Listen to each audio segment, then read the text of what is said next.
Alright, I just fitted in there and tightened it up. I have a scribe line underneath this black mark. That's where my my zero line is going to be. To do that, I'm going to use, this is just a 60-degree threading tool turned sideways, so the point is actually facing this way. And it's on center. I centered it with my tailstock. Now I don't have the screw in the compound, so I have the compound all the way back. And I should be able to just line up those marks.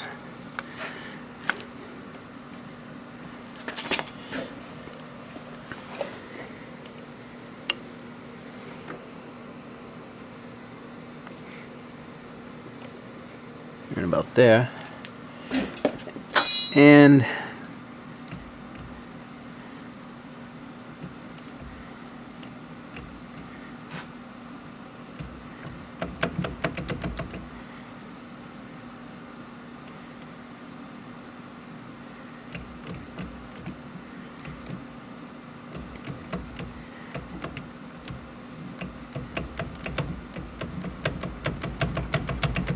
make myself a nice witness mark in there. Let me go polish it up, and then we'll stamp the 0. Okay, time for a final fit up. Here's the mark that we just scribed in there, and here's the 0 I stamped. So let's put everything together now. Get some light in here.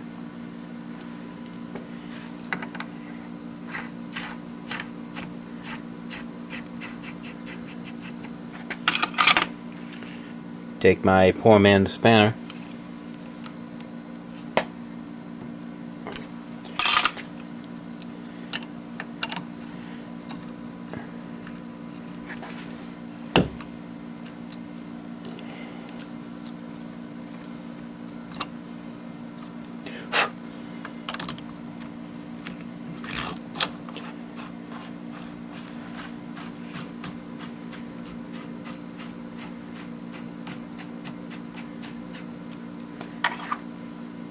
The plate that we drilled.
Now you can see why I put 3 in there, to try to get as even pressure on those bearings as I can.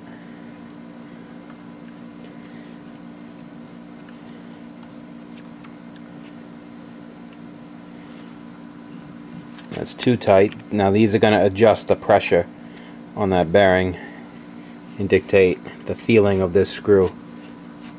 That feels nice right there.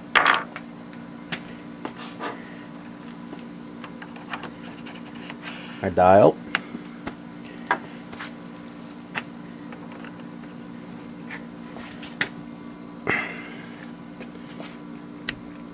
And our hand wheel. Now you can see I had already cut this off earlier, and I put a little dimple of a center drill in there. That's so once we put the key in this, it's gonna jam it. So if we ever have to take this off, we can grab it with that pulley puller again and be able to get this off. Now that little, you get a good view of it for you.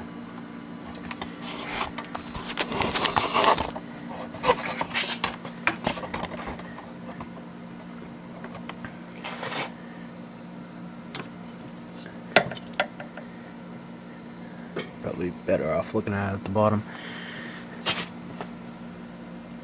Right there is where that pin has to go. Now I have to drill clearance for it in this shaft. So what I'm going to do is just get a drill bit that's slightly smaller than the pen, so it's a press fit. I'm going to put it in my cordless drill, and it's going to drill enough to be able to get that in. So let me do that now. And now you can see that pin is in there. You have to make a groove in your actual thread too, so you have to be careful.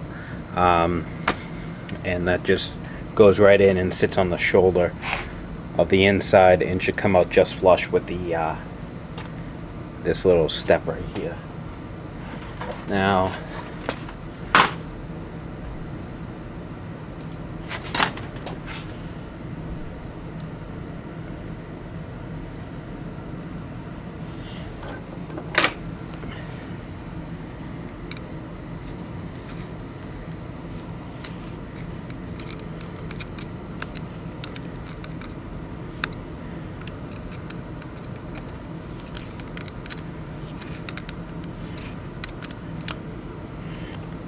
and that's tight.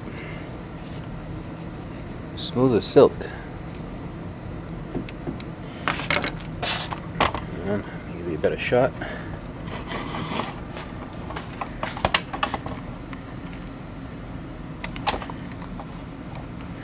And that's what it looks like. Have enough room, that little bit of play, give us enough to spin this. Now we just got to do one thing. We have to make our set screw for this. To do that, I'm going to use Collet. Show you how to do that.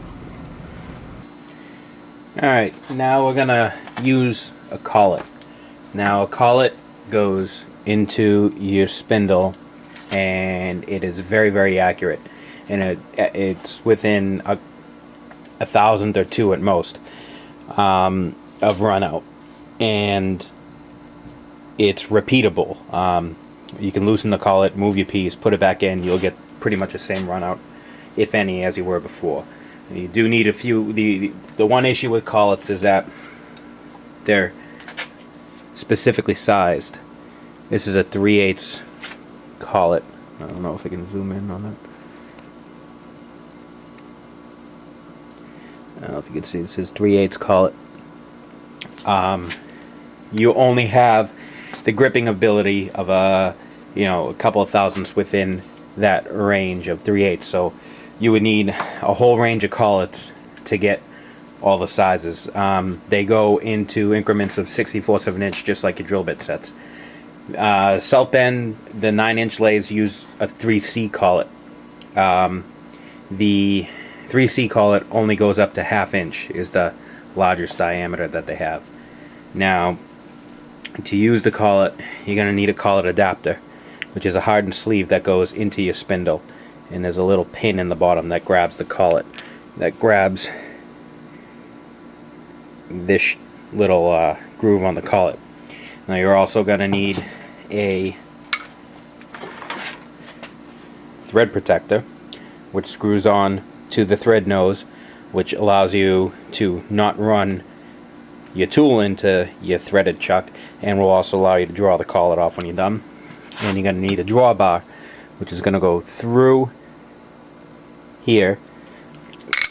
It's going to screw onto the end of your collet, and then when you tighten it, it'll close that collet by squeezing it through the taper in this. So let me set this up real quick. Thread protector on first.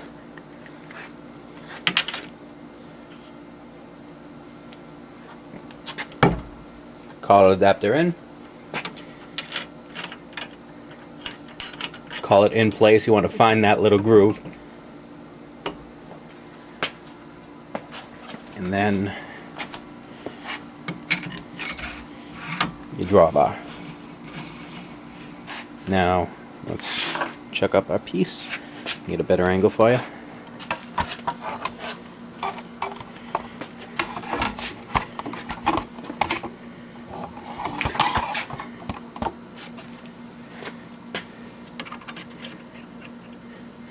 Now as I tighten this hand wheel, you'll see that collet close and grab this piece.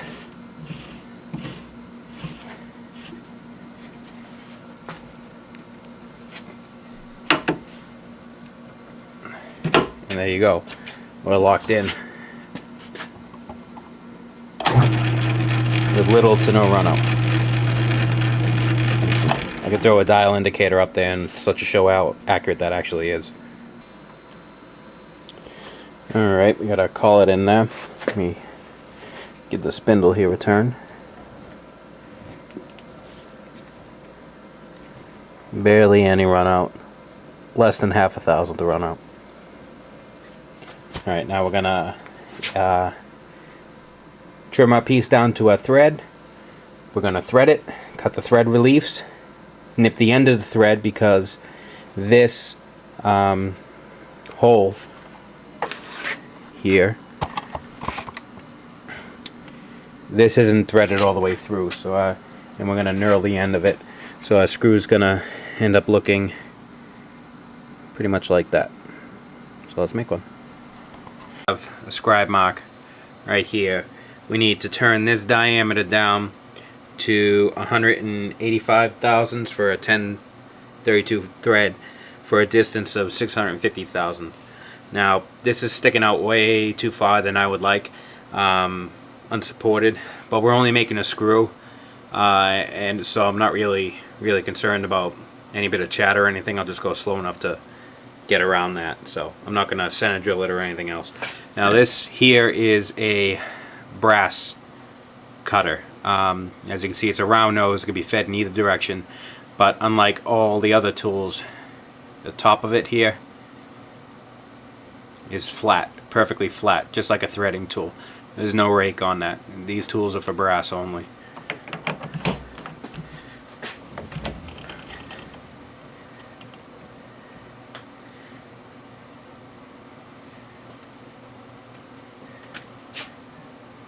Set my 0.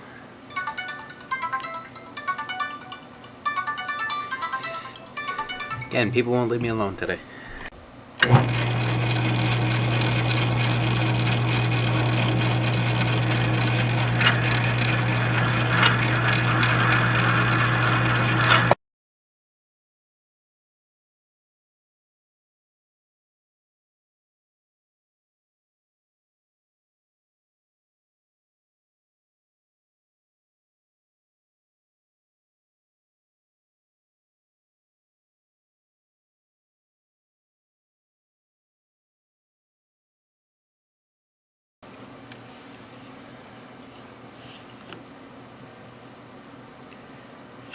$186. I can go with that. So now, to make sure we're perpendicular to the workpiece, which we pretty much should be, I set this tool post before I pulled the chuck off. We're slightly off though. There we go. I put in my parting tool. With the parting tool, square up this corner.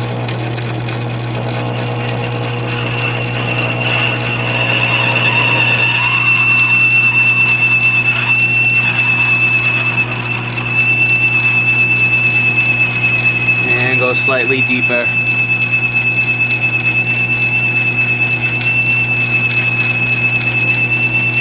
For the thread relief.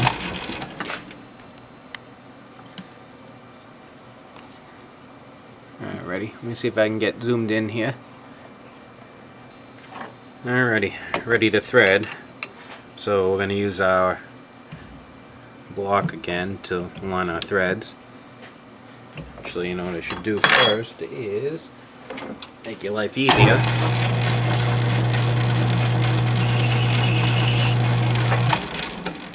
Chamfer that in, give you a nice easy start on your tap, or die rather.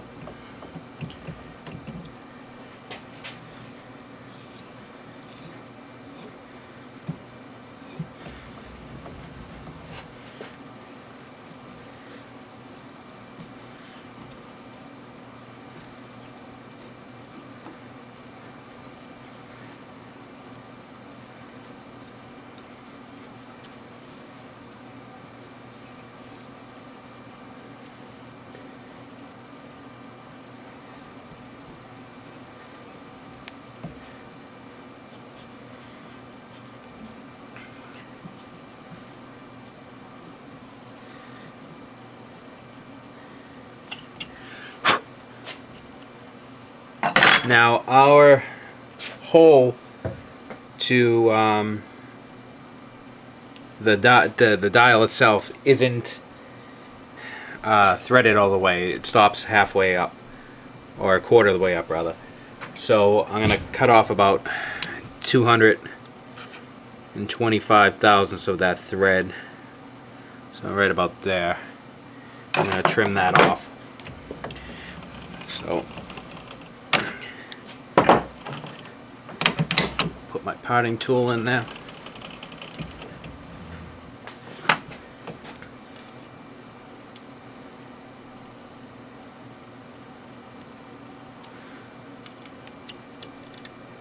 $225,000ths, and about there.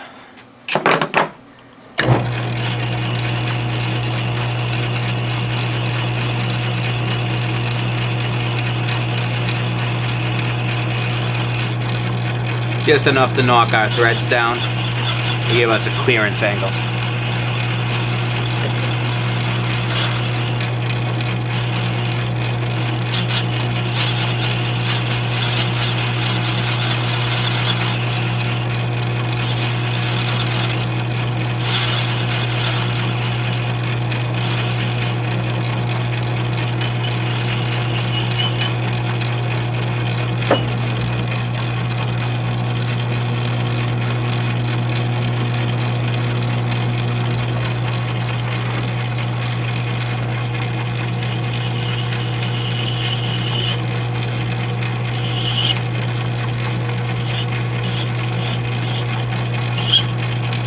Round off that end,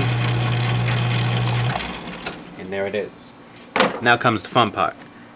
I have to knurl this. I'll show you how I'm going to do that. Okay, to knurl I had to change holders. Now the quick change tool post does come with this knurling in facing. This is what I use for facing. The other end is for knurling. I hate this thing. It sucks. There's no adjustment in these. You have to get this dead nuts on center.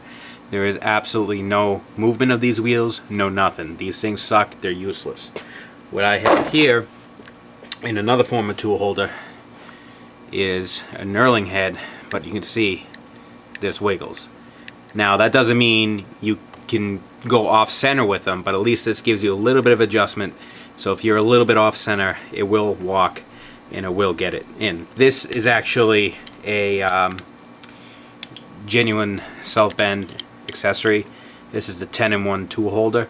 It allows you to hold your tool bits here, knurl, boring, this comes out. That's the way this works. And there should be a spacer on the bottom here to bump this up to the correct height, but I haven't made one for it yet. Maybe one day I'll go through these tools and just show you some of the different tool holder styles and stuff. But anyway, so this is a T-slot just like the other one, and there are two screws here that will allow me to adjust my height. So I'm going to go in to where I need it, perpendicular to the workpiece, and we need to be on center.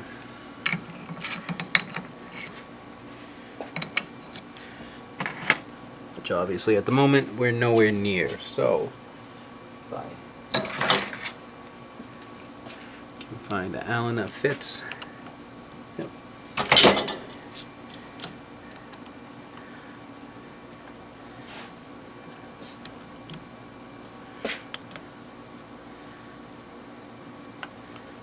We'll bump this thing up to center.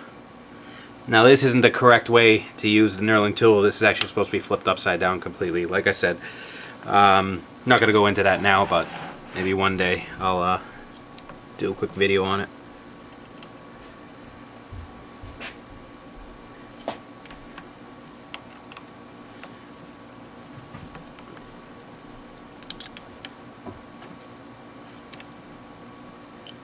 Alright, that looks pretty good to me.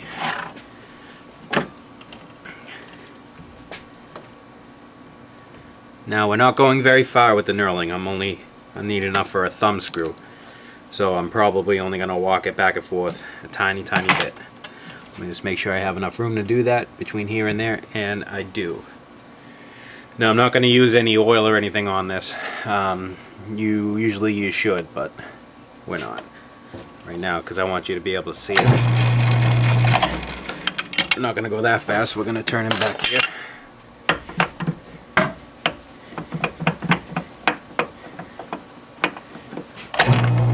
Alright. Feet in. Watch your wheels. Alright, my bottom one's hitting first, so we're a little high.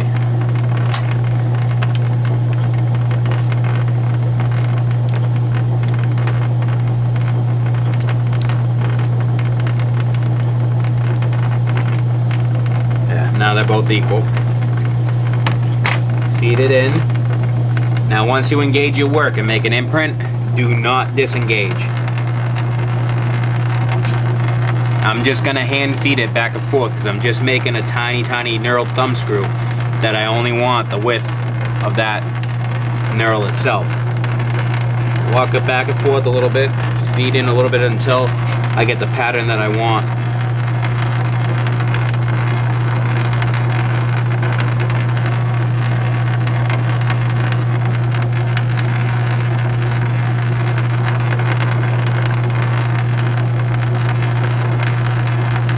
Starting to point up. See what we look like.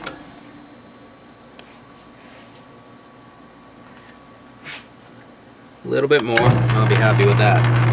Now this is all just personal preference. It doesn't really matter how deep you want the knurl or not, you know.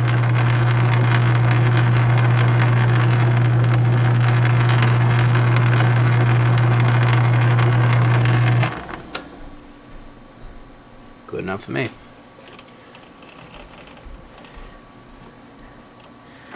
Now, pop this tool post back off.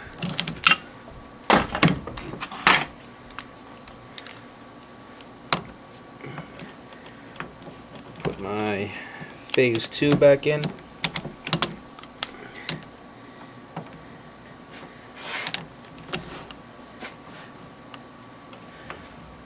Eyeball my alignment.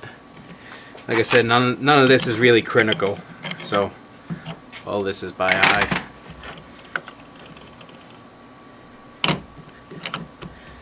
And just at the end of that knurl is where we're going to part off. Take myself out of back gear. Find the pin.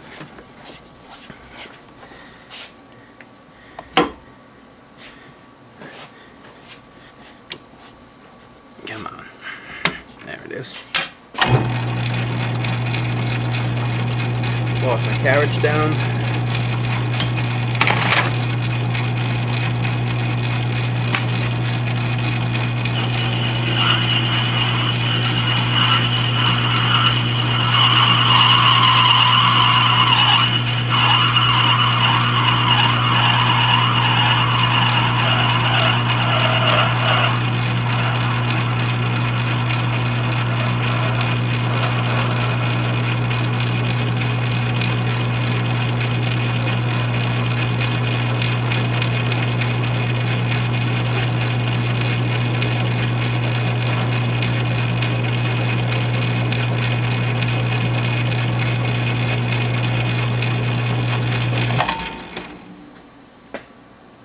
And there's our screw. I'll just sand this little tit off and we're done. Now, let me move it over here a little bit actually. I just want to show you how to get these off real quick. Undo your drawbar until you can pull your collet out. Pull your drawbar out of the back. Make sure you put your collet back away. And these nifty little Bakelite original cases that they came in. Now, if you notice on this collar, on the bottom, you have a spanner hole. This one happens to be cracked anyway. But you grab a spanner, you loosen this up. This is now, from all that pressure, this is forced in to your headstock just like your headstocks or tailstock stem would be. and you're basically going to use this to turn it out. Now I don't have a spanner for that, besides that's cracked, but I got a big ass wrench.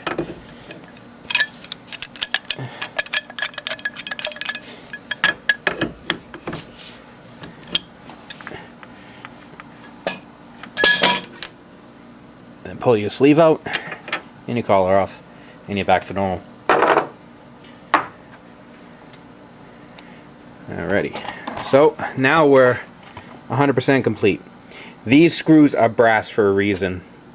If you use any kind of hard material, if you use steel, even the same 12L14, which is what we used here, even if you use the same type of steel, what will happen is, after a while, from you tighten it down, it's going to do one of two things. It's either going to mushroom the end of this screw, so you're not going to be able to get it out, or you're going to bust the threads trying to get it out, or it's going to make little rings into that collar that this sits on, and then you're not going to be able to move this around. So you want a softer material, just like with hammers and stuff like that. Anything that you don't want to mar, you want a softer material to go into. Now, you can also make these out of steel and put just, let's see if I have,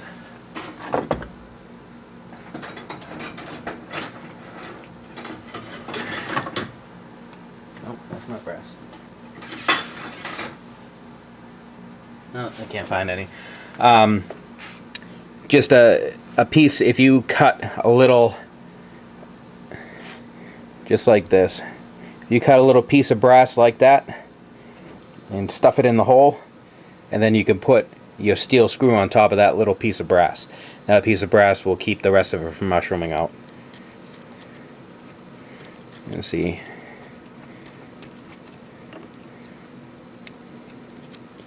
Trying to look in the camera and thread something in, just does not working out here. There we go. Alright, we're tight, and see, now I can turn that by the collar. This thing is silky smooth. It takes no effort at all to move that compound. Now let's check our backlash, since we made our own screw. The way you do that, oh, fingerprints all over my shininess.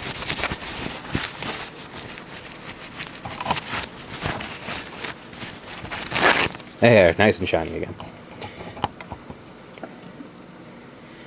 Alright, I'm going to back this off until we line up with the 0. Now I'm going to very gently turn this, and you'll feel it go real easy and then start to tighten. Right where it starts to tighten is where you're engaging this screw and actually moving it.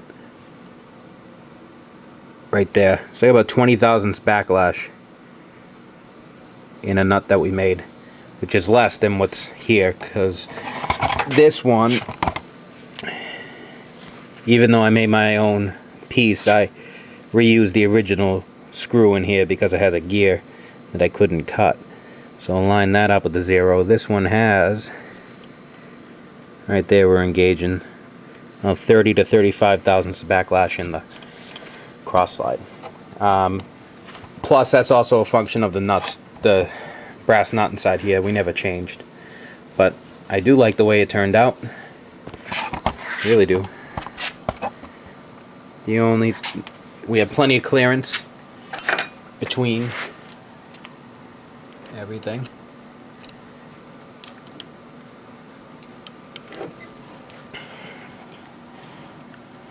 We're not hitting anything. You will, if you're here, you will tap the knobs a little bit together, but when the hell are you going to have your cross-side and your compound set at exactly the same angle? I mean, you have until, plus you're never going to have your compound out this far anyway. Right there is where they touch. So, I mean, we're never going to come into a problem where we're going to touch. And even, I'm very, very happy with the way that turned out. I can actually read the dials now. And I just got to paint the numbers in this, like I did on this one. And 100%. I still have to, I'm going to continue the line on this and stamp my 0, but I call that done. Well, thanks for watching through this series of videos, and maybe I'll do a compound one since I have an extra screw lying around, or something else. I got some ideas of different projects, you know, I'm floating around in the head. If you guys want to see anything specific, I mean, feel free to let me know, and I'll see if I can do something with it. Thanks for watching.